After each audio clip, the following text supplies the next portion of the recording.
तुम्हें अंदाजा है तुम अपनी जिंदगी के साथ कर क्या रही हो?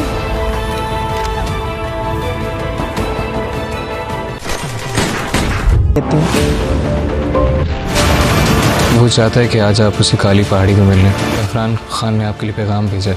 ये मनहूस लड़की अब बीबी जान की तुम दोनों का वलीमा कर देते हैं। सरबुलंद बच्चे में सोच रही शीनी, अगर तुमने कुछ गलत किया थी आज बहू बन गई है, सारी गलती आपकी है। सारी गलती मेरी है ना, तुम मुझे बता दो।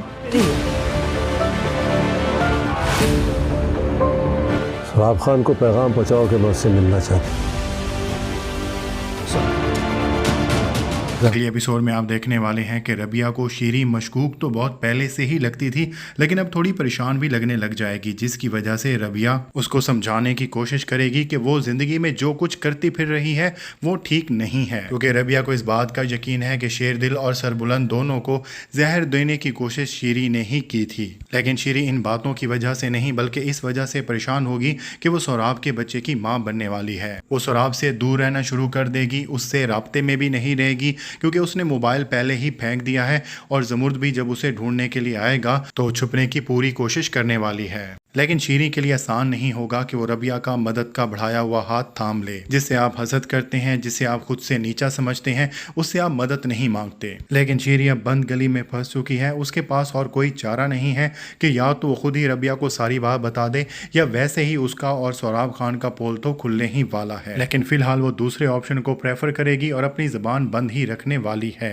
दूसरी तरफ आप ये भी देखेंगे कि तोरसम ज़फ़रान खान को आंखें दिखाना शुरू हो जाएगा और ज़फ़रान खान को अपना मकसद हासिल करने के लिए नए साथियों की ज़रूरत होगी और उसकी नज़र और किसी पे नहीं बल्कि सोराब खान पर जाने वाली है। सोराब खान के पास ज़फ़रान खान से हाथ मिलाने के अलावा और कोई भी ऑप्शन नहीं होगा, क्योंकि ज़फ़रान खान उसे ब्लैकमेल कर सकता है, क्योंकि वो जानता है कि शेरदिल को और किसी ने नहीं बल्कि सोराब ने ही मरवाया था। लेकिन महर को इस बात का पता चलने वाला है कि ज़फ़रान खान ने सोराब खान से दोस्ती कर ली है और ये बात वो तोरसम खान को ज़रूर बताने वाली है। तोरसम खान को इस बात पे बहुत गुस्सा आने वाला है कि उसका मामा आगा की फैमिली से इतनी नफरत करता है और दूसरी तरफ सोराब खान से दोस्ती का हाथ बढ़ा रहा है। और जिस तरह से हम अपनी पुरानी वीडियो से बताते आ रहे हैं कि तोरसम ही ज़फ़रान खान का अपने हाथों से खात्मा करने वाला है। दूसरी तरफ एक और BTS की भी बात कर दें, जिसमें सरबुलंद और रबिया एक दूसरे से इजहार मोहब्बत कर रहे हैं और एक दूसरे को गले लगा रहे हैं। उससे 2-3 बातें साफ जाहिर हैं।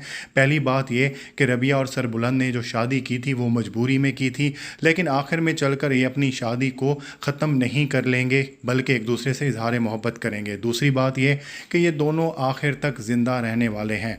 और तीसरी बात अगर आप नोट करें कि सरबुलंद ने पैंट शर्ट पहनी हुई है, जब से वो सरदार बना है वो शलवार कमीज़ ही पहन रहा है। इसका मतलब ये है कि सरबुलंद खान ने सरदारी छोड़ दी है। शुरू के एपिसोड्स में देखें तो सरबुलंद अपनी पढ़ाई मुकम्मल करना चाहता था, वो जिरगों और इस तरह की बातों को नहीं मानता था, तो या तो उसने सरदारी का निज़ाम ही ख़त्म कर दिया होगा या सरदारी किसी और को सौंप दी होगी। और इससे एक बात और भी साफ जाहिर होती है कि इन दोनों के हाथ आखिर तक साफ ही रहने वाले हैं, इन दोनों के हाथों पर खून नहीं लगने वाला।